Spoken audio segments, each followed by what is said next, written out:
मैं आपके लिए एक ऐसी कहानी लेकर आया हूं जिसे सुनकर आपको डर का एहसास होने वाला है। दोस्तों, आज की यह कहानी दिल्ली के रहने वाले सोहन की है। यह घटना उनके साथ तब घटी थी जब वह दिल्ली में एक बड़ी कंपनी में सॉफ्टवेयर डेवलपर के तौर पर काम करते थे। उस वक्त वह जवान थे। तो चलिए दोस्तों, ज्यादा समय बर्बाद न करते हुए इस कहानी को हम सोहन के नजरिए से ही सुनते हैं। लेकिन उससे पहले, अगर आपने अभी तक हमारे चैनल को सब्सक्राइब नहीं किया है तो कृपया सब्सक्राइब कर लें, जिससे आपके और हमारे संबंध मजबूत हो सके। नमस्कार साथियों, मेरा नाम सोहन है। मैं 30 साल का हूं और दिल्ली के एक छोटे से अपार्टमेंट में अकेला रहता हूं। मैं एक नौकरी पेशा आदमी हूं और एक बड़ी कंपनी में सॉफ्टवेयर डेवलपर के तौर पर काम करता हूं। दिन भर कंप्यूटर के सामने बैठे बैठे थक जाता हूं, इसलिए रात को कुछ नया करने की कोशिश करता हूं। हाल ही में मुझे डरावनी कहानियां पढ़ने का शौक लगा है। आज मैं आपको एक सच्ची घटना के बारे में बताने जा रहा हूं जो मेरे साथ हुई थी। यह घटना इतनी डरावनी थी कि आज भी याद करके रोंगटे खड़े हो जाते हैं। यह काफी साल पहले की बात है। उस वक्त मैं अपने गांव गया था, जहां एक शादी थी। शादी के बाद रात को मैं अपने एक दोस्त के साथ घूमने निकला। हम दोनों काफी देर तक घूमते रहे और फिर वापस आने लगे। रास्ते में हमें एक स्मशान घाट के पास से गुजरना पड़ा। रात का वक्त था और चारों तरफ सन्नाटा पसरा हुआ था। अचानक मेरे दोस्त ने मेरा हाथ पकड़ लिया और डर की आंखों से मुझे देखा। मैंने उससे पूछा, क्या हुआ? उसने कुछ नहीं बोला, लेकिन उसके चेहरे का रंग उड़ गया था। तभी हमें कुछ आवाजें सुनाई दी। ये आवाजें किसी इंसान की नहीं, बल्कि किसी जानवर जैसी लग रही थीं। हम दोनों डर गए और वहां से भागने लगे, लेकिन कुछ ही दूरी पर जाकर हम रुक गए, क्योंकि हमें लगा जैसे कोई पीछे से आ रहा था। हमने पीछे मुड़कर देखा तो हमारे होश उड़ गए। हमारे सामने एक काला साया खड़ा था। वह साया धीरे धीरे हमारे पास आ रहा था। हम दोनों इतने डर गए थे कि हम कुछ नहीं कर पा रहे थे, बस वहीं खड़े देखते रहे। तभी अचानक वह साया गायब हो गया। हमने राहत की सांस ली और फिर वहां से भाग निकले। उसके बाद से मैंने कभी भी उस जगह के पास जाने की हिम्मत नहीं की। मुझे लगता है कि वह कोई भूत या प्रेत था, शायद स्मशान घाट का ही रहने वाला था। वह शायद किसी की आत्मा थी जो मुक्ति नहीं पा सकी थी। यह घटना आज भी मेरे दिमाग में ताजा है। मैं कभी नहीं भूल पाऊंगा कि उस रात मैंने क्या देखा था। अब मैं आपको उस रात के बारे में और विस्तार से बताता हूं। उस वक्त रात के करीब 12 बज रहे होंगे। ठंडी हवा चल रही थी जो मेरे शरीर में सिहरन पैदा कर रही थी। स्मशान घाट का सन्नाटा और उस पर पड़ी चांदनी की धुंधली रोशनी एक डरावना माहौल बना रही थी। मैंने अपने दोस्त की तरफ देखा। उसका चेहरा पीला पड़ गया था। वह इतना डर गया था कि बोल भी नहीं पा रहा था। हम दोनों ही जानते थे कि हम गलत जगह पर आ गए हैं, लेकिन वापस जाने की हिम्मत भी नहीं हो रही थी। तभी हमें फिर से वही आवाजें सुनाई दी। ये आवाजें पहले से ज्यादा तेज और करीब से आ रही थी। हमने एक दूसरे का हाथ पकड़ लिया। अचानक ही एक जोरदार हवा चली और एक काला साया हमारे सामने आ गया। वह साया इतना बड़ा था कि पूरा स्मशान घाट उससे ढक गया। उसकी आंखें लाल लाल जल रही थीं और उसके मुंह से आग की लपटें निकल रही थीं। हम दोनों की हालत खराब हो गई थी। हमने भागने की कोशिश की, लेकिन हमारे पैर नहीं चल रहे थे। वह साया धीरे धीरे हमारे पास आ रहा था। मुझे लगा कि अब हमारा अंत हो गया है। तभी अचानक से एक तेज रोशनी हुई और वह साया गायब हो गया। हमने राहत की सांस ली और वहां से भाग निकले। हम बिना रुके भागते रहे जब तक कि हम अपने गांव नहीं पहुंच गए। उस रात के बाद से मैं पूरी तरह से बदल गया हूं। मैं अब रात को अकेला नहीं रह सकता। मुझे हमेशा लगता है कि कोई मुझे देख रहा है और मैं सो नहीं पाता। मुझे हमेशा डर लगता है। मुझे नहीं पता कि वह साया क्या था, लेकिन मुझे यकीन है कि वह कोई साधारण साया नहीं था। वह कुछ और था, बहुत ही बुरा। मैंने उस रात जो देखा वह मेरी जिंदगी भर के लिए यादगार बन गया है। मैं कभी नहीं भूल पाऊंगा वह रात, वह साया और वह डर। क्या आपने कभी किसी भूत या प्रेत को देखा है? उस रात की घटना के बाद से मेरी जिंदगी बदल गई। मैं अब पहले जैसा नहीं रहा। दिन भर तो काम के प्रेशर में रहता हूं, लेकिन रात होते ही वह डर फिर से वापस आ जाता है। खासकर जब अंधेरा गिरता है तो मुझे लगता है जैसे वह साया मेरे कमरे में घुसने वाला है। मैंने कई तरह की कोशिशें की हैं इस डर से निकलने की। मैंने डॉक्टर से भी बात की, लेकिन उन्होंने मुझे सिर्फ दवाएं दी, जो कोई फायदा नहीं हुआ। मैंने ध्यान और योग भी किया, लेकिन वह भी काम नहीं आया। कुछ दिनों बाद मुझे गांव से एक खबर मिली कि हमारे गांव के पुराने बाबा जिनके बारे में कहा जाता था कि उन्हें भूत प्रेतों का ज्ञान है, की मौत हो गई थी। मैंने सोचा कि शायद वह मुझे इस समस्या से निकालने में मदद कर सकते थे। मैंने उनके बेटे से बात की और उससे पूछा कि मेरे साथ क्या हुआ था। उसने बताया कि उनके पिताजी हमेशा कहते थे कि स्मशान घाट एक ऐसी जगह है जहां कई तरह की बुरी आत्माएं रहती हैं। उसने कहा कि शायद मैंने उस रात किसी बहुत ही शक्तिशाली आत्मा को देख लिया था। उसने मुझे एक उपाय बताया। उसने कहा कि मुझे एक विशेष पूजा करनी होगी और एक ताबीज पहनना होगा। मैंने उस उपाय को करने का फैसला किया। मैंने पंडित को बुलाया और पूजा करवाई। पूजा के बाद पंडित ने मुझे एक ताबीज दिया और कहा कि इसे हमेशा अपने पास रखूं। उस दिन के बाद से मुझे लगता है कि कुछ बदलाव हुआ है। वह डर अब पहले जैसा नहीं है, लेकिन फिर भी मैं पूरी तरह से ठीक नहीं हुआ हूं। मैं अभी भी सावधान रहता हूं और रात के अंधेरे से डरता हूं। मुझे नहीं पता कि यह ताबीज कितना कारगर होगा, लेकिन मैं उम्मीद करता हूं कि यह मुझे उस डरावने अतीत से मुक्त कर देगा। क्या आपको लगता है कि ऐसे उपाय काम करते हैं?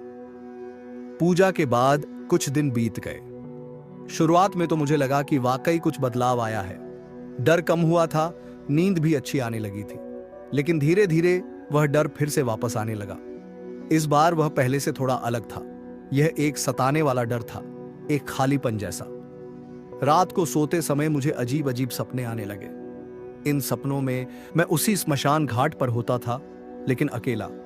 वह काला साया हर रात मेरे पीछे पड़ता था। मैं भागता, लेकिन वह मेरे करीब आता ही जाता था।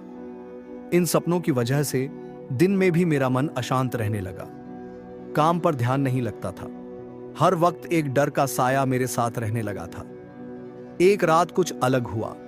मैं सपने में उसी स्मशान घाट पर था, लेकिन इस बार वह काला साया मेरे पास आकर रुका। वह मुझे देख रहा था। उसकी आंखें लाल लाल जल रही थीं।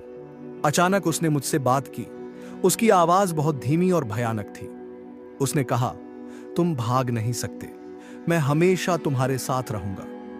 उसके बाद मैं जोर से चिल्लाया और उठ गया। मेरी हालत खराब थी, पसीना पसीना हो गया था और दिल जोर जोर से धड़क रहा था। उस रात के बाद से मेरा डर और बढ़ गया। अब तो मैं दिन में भी उस काले साए को देखने लगा था। मेरी जिंदगी एक नर्क बन गई थी। मुझे नहीं पता कि अब क्या करूं। मैं पूरी तरह से टूट चुका हूं। लगता है कि वह साया मुझे कभी नहीं छोड़ेगा। क्या आपको लगता है कि यह सब सच हो रहा है या सिर्फ मेरा दिमाग मुझे धोखा दे रहा है?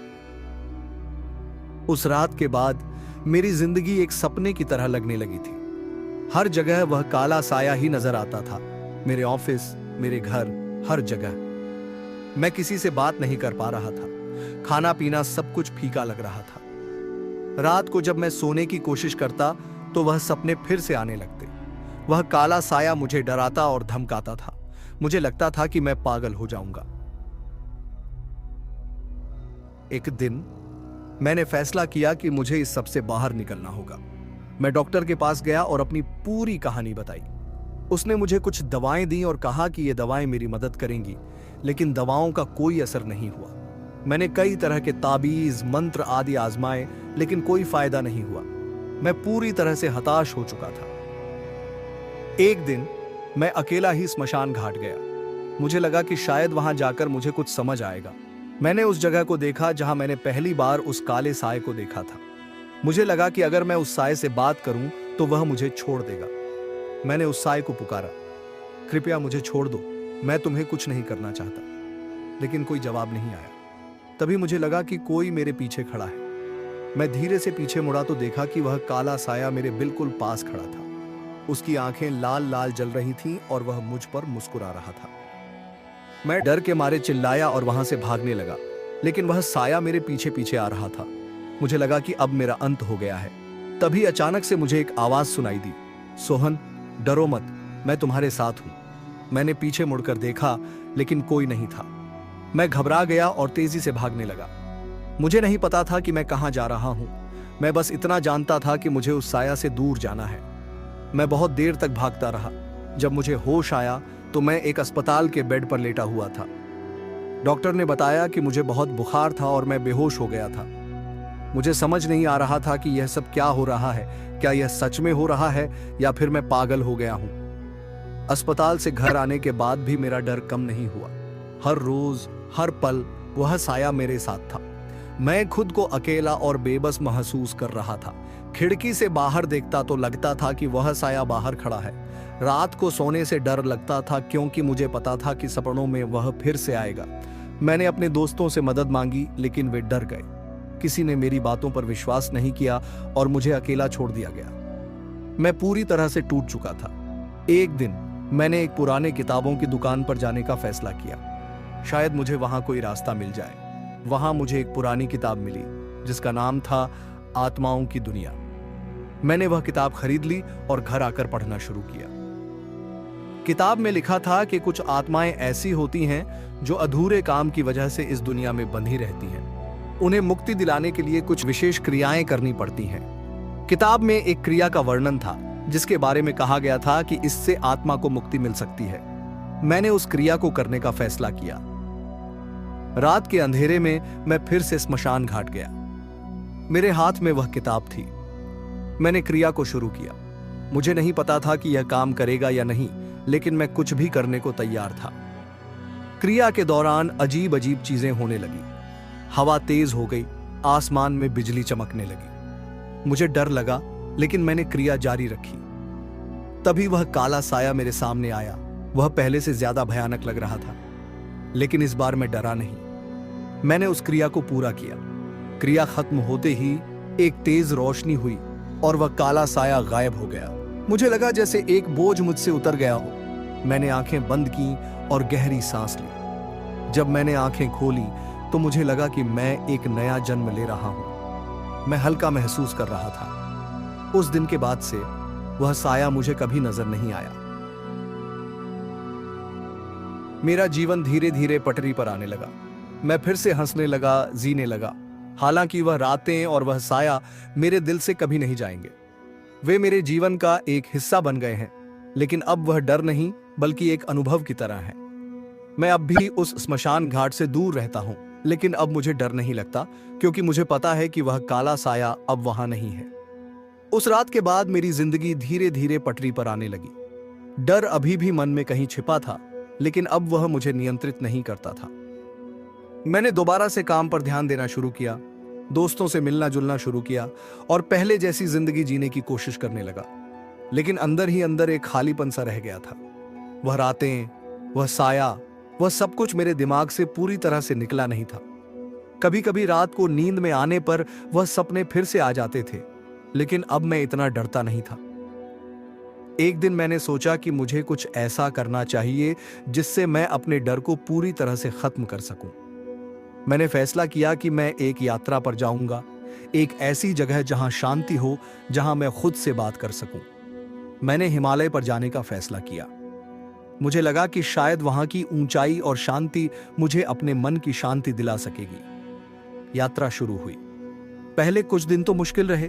ऊंचाई की वजह से थकान हो रही थी, सांस लेने में दिक्कत हो रही थी, लेकिन धीरे धीरे मेरा शरीर उस वातावरण में ढलने लगा। मैं हर दिन थोड़ी थोड़ी दूरी तय करता था। रास्ते में आने वाले गांवों में रुकता, स्थानीय लोगों से बात करता। उनकी सरल जीवन शैली ने मुझे बहुत प्रभावित किया। एक दिन मैं एक बहुत ही ऊंचाई पर पहुंच गया।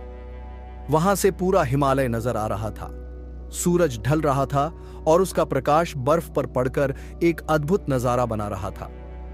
मैंने अपनी आंखें बंद की और गहरी सांस ली। मुझे लगा जैसे मैं पूरी दुनिया से दूर हूं, सिर्फ मैं और प्रकृति ही थे। उस पल मुझे एहसास हुआ कि मैं कितना बदल गया हूं। वह डर जो मुझे इतने सालों तक सताता रहा, अब कहीं दूर चला गया था। उसकी जगह पर एक शांति थी, एक समझदारी। मैंने समझ लिया था कि जीवन में डर भी एक हिस्सा होता है, लेकिन हमें उसे अपने ऊपर हावी नहीं होने देना चाहिए। हमें आगे बढ़ना होता है, जीवन को जीना होता है। हिमालय से लौटने के बाद मैं एक नए इंसान की तरह था। मैं अब पहले से ज्यादा मजबूत और आत्मविश्वासी था। मैंने अपनी जिंदगी को एक नई दिशा दी।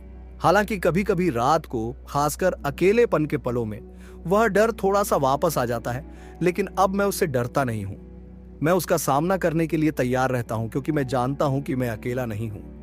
मेरे साथ मेरी हिम्मत है, मेरा विश्वास है, और यह दोनों ही मेरे सबसे बड़े सहारे हैं।